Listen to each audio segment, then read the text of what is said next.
We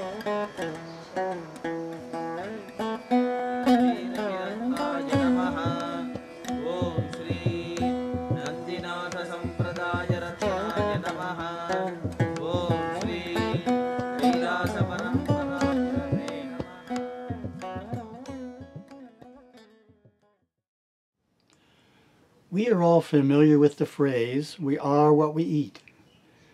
The Hindu viewpoint on this is that the different types of food we consume have a significant influence on our state of mind and emotions. For example, eating meat, which is known to be a tamasic food, opens the door to lower consciousness and makes it harder to stay out of the states of fear, anger, jealousy, and the remorseful emotions that follow. Consuming too many spicy foods and stimulants or rajasic foods can overexcite our physical and intellectual activity. On the other hand, pure or sattvic foods such as fresh fruits and vegetables that grow above the ground foster our intuitive or soul nature. For maximum spiritual progress, it is best to eat plenty of sattvic foods, to be moderate in the intake of rajasic, and to avoid tamasic foods. The Chandogya Upanishad teaches, when the food is pure, mind becomes pure. When the mind becomes pure, memory becomes firm. And when a man is in possession of a firm memory, all the bonds which tie him down to the world are loosened. Today, I want to expand the idea that we are what we eat by pointing out that our companions are an equally important influence on our state of mind and emotions. Hence the title, "We are whom we meet." The ethical scripture Tirukural in chapter 46, Avoidance of Base Company, has 10 insightful verses describing how powerfully we are influenced by the company we keep. Here are 2 of the verses. As water changes according to the soil through which it flows, so a man assimilates the character of his associates.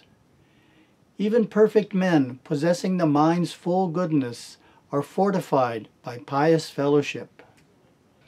Our actions, speech, state of consciousness, and attitudes toward life are all strongly influenced by our companions, just as they are by the food we eat. Therefore, it is important to surround oneself with good, religious, higher consciousness people. Every few months I receive an email from someone saying that he or she used to perform sadhana, regular religious practices, but stopped some time ago and now wants to get started again. The advice I give always includes attending a weekly satsang with others who are also performing sadhana. It can be difficult to sustain sadhana if you are striving alone. We need the companionship of others on the path to keep our sadhana strong, especially during difficult times in life. As my Gurudeva Satguru Bodhinatha often said, the group helps the individual, and the individual helps the group. Of course, we must choose wisely, as companions can also influence us negatively. Here is a story to illustrate. A teenage boy starting his first year at high school made new friends who had a habit of swearing. The boy never swore previously, but because he spent significant time with his new friends, he soon adopted their crude language. One of the times in life when religious companions are extremely important is during the university years, especially for students living away from home. The most obvious negative influence comes from fellow students who are more interested in partying than studying. A less visible but equally erosive influence comes from anti-religious instructors who propound atheism or existentialism or may even overtly demean Hinduism. Such encounters can instill negative habits and bring about loss of faith. How to find suitable religious companionship? Universities are not necessarily close to satsang groups that could be attended regularly. For students whose university is close to a temple, we suggest visiting it weekly. If the temple is too far for a weekly visit, at least make an effort to attend during major festivals. Joining a Hindu students group offers prime opportunities for interacting with peers who are spiritually inclined. If there is none at your school, but there are a good number of Hindu students at the university, consider founding a branch of an established Hindu students group on your campus. Other possibilities are to participate in an Indian cultural group, a yoga class, or a meditation program. Despite our best intentions to maintain pure companions, sometimes it can be necessary to interact at length with people who are strongly materialistic or even hedonistic.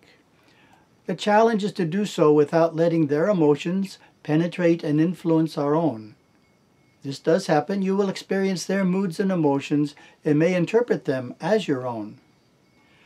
The aura is a luminous, colorful field of subtle or astral energy, radiating within and around the human body. The colors of the aura change constantly according to the ebb and flow of your state of consciousness, thoughts, moods, and emotions. Fortunately, there are yogic exercises you can employ to vitalize your aura. Here is one such exercise from my guru. Sit quietly, breathe deeply, and mentally get in touch with your pranic body. First by visualizing it, and secondly by feeling it. The pranic body of most people extends out from the physical body about 1 or 2 inches, depending on the level of vitality. Of course, the pranic body also completely permeates the entire physical body. As you sit quietly, breathing deeply and slowly, become intimately aware of the vitality, the prana running throughout the physical body. As you breathe in, feel the vitality of your body. Feel the magnetic energy within it. Feel its life. Then as you breathe out, mentally and through feeling, release some of this vitality, this prana, this life force, and send it out into your aura. Keep sending it out on the out-breath to the aura's outer edges all around your body, from your head to your feet. The outer edge of the human aura is about 3 or 4 feet away from the physical body. After you have charged your aura with vital prana in this way, about 9 times, 9 breaths, you should begin to feel a magnetic shell being built around the outer edge of your aura. You will feel very secure and content as you sit within your own aura, which is charged with prana from your own pranic body. You are protected from all kinds of psychic influences, seen and unseen. Despite our best efforts to keep our aura strong and not take on the worldly emotions of others, some of their thoughts and emotions can end up in our aura and influence us by lowering our consciousness and depressing our mood. What can be done? These darker colors can be changed to lighter colors, and hence a more positive mood, by the blessings we receive from the deity and devas when we go to the temple or home shrine. They can also be changed by the practice of meditation. The practice of regularly purifying our aura by temple attendance and meditation keeps our consciousness higher and our state of mind happier. A very important time to purify the aura is when we return home from being out in the world. The practice I prescribe is to first bathe and then enter the shrine room for the blessings of the deity and devas which, when received, will dispel worldly forces and help us regain a state of God consciousness. Attending temple pujas can be an even more powerful way of purifying the aura. An aspect of puja in the temple that is not widely understood is how it relates to the flow of prana. Except for the concluding arati, puja is a process of giving prana to the deity. This is done through offering cut fruit, cooked food, water, fragrant flowers, and milk. Then during the final arati, the deity and his helpers or devas reflect back this prana into the aura of each devotee, purifying it of subconscious congestions. The devotee so blessed leaves the temple feeling uplifted and relieved of mental conditions he had been burdened by. Here is a final word of advice from my guru on the importance of spiritual companionship. He taught, "To sustain shaucha, purity, it is important to surround oneself with good devonic company, to have the discrimination to know one type of person from another. Too many foolish, sensitive souls, thinking their spirituality could lift a soul from the world of darkness, have walked in where even the Mahadevas do not tread, and the Devas fear to tread, only to find themselves caught in that very world through the deceit and conniving of the cleverly cunning. Let's not be foolish. Let's discriminate between higher consciousness and lower consciousness. Higher consciousness people should surround themselves with higher consciousness people to fulfill shaucha." The Tirukural observes, "Purity of mind and purity of conduct.